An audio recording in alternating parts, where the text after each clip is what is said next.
the origin and mythos of Jörmungandr. Hello, everyone, and welcome to a brand new video on the channel.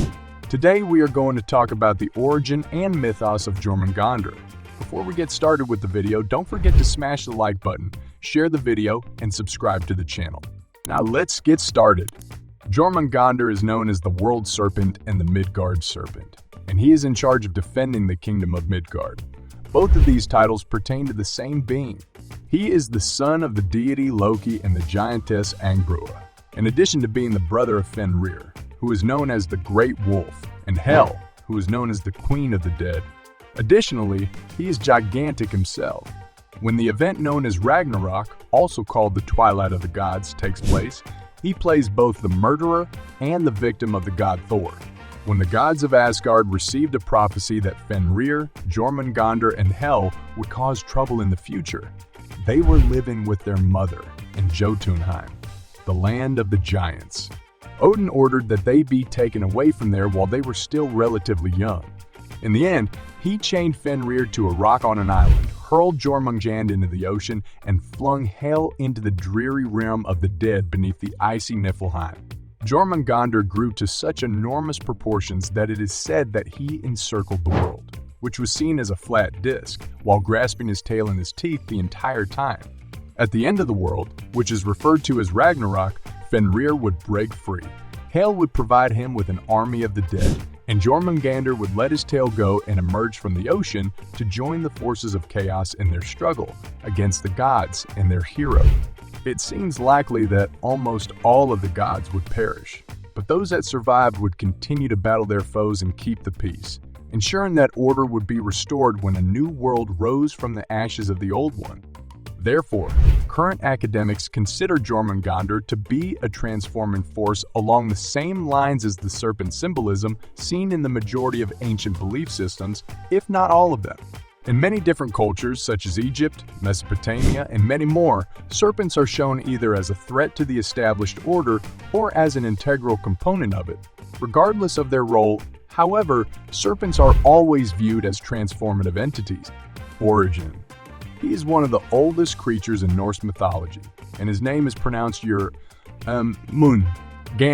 also given as Jormungandr and meaning huge monster or great beast. The name Jörmungandr is found engraved on a number of rune stones and other objects dating from before and during the early Christian era.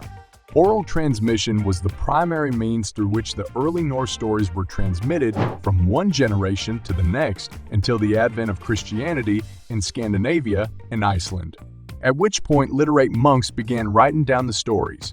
Before the arrival of Christians, the only form of written communication in the area was the use of runes, which, according to historian John Lindo, are utilitarian, and despite popular misconceptions, they have little to say about mythology or magic. Runes were used on memorial stones and rune sticks to communicate brief messages or to express the main idea of a narrative, such as in the fishing expedition, but they were not used for writing lengthy text. It is unclear why Christian monks preserved pagan tales, except when citing them to attack and dismiss the earlier belief system. But by the 13th century, the tradition of preserving older myths had been established, and its greatest contributor was the Icelandic historian and mythographer Snorri Sturluson, who preserved oral traditions in written form. Sturluson's prose Edda drew on works like the Ragnarsdrapa and Esdrapa to construct a complete narrative from the various stories and variants of the Norse gods and the ancient heroes they inspired. Among the various opponents that attacked the established order, Jörmungandr appears frequently and is virtually always at odds with Thor, the god of thunder and Odin's son. Jörmungandr had reason to be critical of Odin. Odin had thrown him into the water when he was only a little serpent, expecting he would drown. Fenrir, Jörmungandr's brother, would be Odin's sworn enemy, while Thor, for reasons never fully explained, would be Jörmungandr. The narrative of Odin snatching Loki's offspring and binding them in some form can be found in chapter 34 of Sturluson's 13th century prose Edda.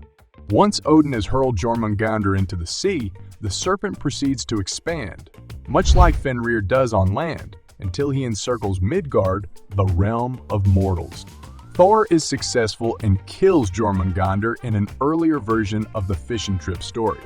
But this is not matched with the serpent's subsequent appearance at the end of the world, where he is one of the god's main opponents. Jörmungandr, together with Fenrir, Hail, Loki, and the fire giants, is the chaotic force that breaks the world order established by the gods, ushering in a new world in the Ragnarök story. Jörmungandr fulfills the same role as mythological serpents in other ancient societies. Because of their capacity to shed their skin and appear new, snakes and serpents nearly invariably represent transformation, rejuvenation, or any shift in a state of being or consciousness. The serpent was linked with the god Ninazu, son of the healing goddess Gula, who carried a serpent-encrusted staff and assisted his brother Damu in transporting souls from life to the afterlife. In the biblical story of the fall of man, the serpent delivers the temptation that leads to Adam and Eve's banishment from the Garden of Eden. There are many examples of serpents as transforming agents in cultures around the world, but Apophis from ancient Egypt is arguably the most similar to Jörmungandr. Apophis, also known as Apep, was the great serpent who attempted to murder the sun god Ra every night in order to return the world to primordial chaos and undo the god's labor of order. The barge of Ra sailed across the sky from dawn to dusk before descending into the underworld. Apophis would try to attack the ship all night, which was defended by the gods and the souls of the righteous dead. The living held rites to support and encourage those aboard the boat, and their efforts were rewarded the next morning when they saw the sun rising and realized Ra was safe and life would go on as usual. Because his attacks demanded the attention and effort of the living, who consequently participated in each new daybreak. Changing darkness into day, Apophis is viewed as a transformative entity. Both Apophis and Jörmungandr strive to destroy the present order, but Apophis fails while Jörmungandr succeeds. Ragnarök had been decreed by the Norse fates since the dawn of time, and there was no turning back. The gods, like their opponents, knew they would die in the great last fight, yet the conflict had to be waged anyway. At the appointed time, Ragnarök would be ushered in by the disintegration of human relationships and conventions, which would be accompanied, or followed, by the arrival of dreadful winters with no summer. In Norse mythology, Fenrir breaks free from his chains and causes the destruction of the 9 kingdoms. At the same time, his son's skull consumes the sun, and his other son Hati consumes the moon, leaving the kingdoms in a state of perpetual night. While Fenrir howls at the gates of hell, the giant Grim propels the ship Naglfar across the waters. This provides Loki with an army of the dead as well as a ship that is captained by Loki and carries not only this army, but also Surtur and his other fire giants to the battleground at Vigrid. Ragnarök is the last confrontation between Thor and Jörmungandr, which takes place when the two finally face each other in combat. Thor is able to kill the serpent, but Jörmungandr has poisoned him to such an extent that he can hardly walk more than 9 steps before passing out. Fenrir kills Odin, who is then slain by Odin's son Vidar. Loki kills and is killed by the deity Heimdall, and Heimdall kills and is killed by Loki. When Surtur ignites the world fire, all 9 realms are consumed by the flames. Yet the forces of order ultimately triumph and a new world is born from the ashes of the previous one.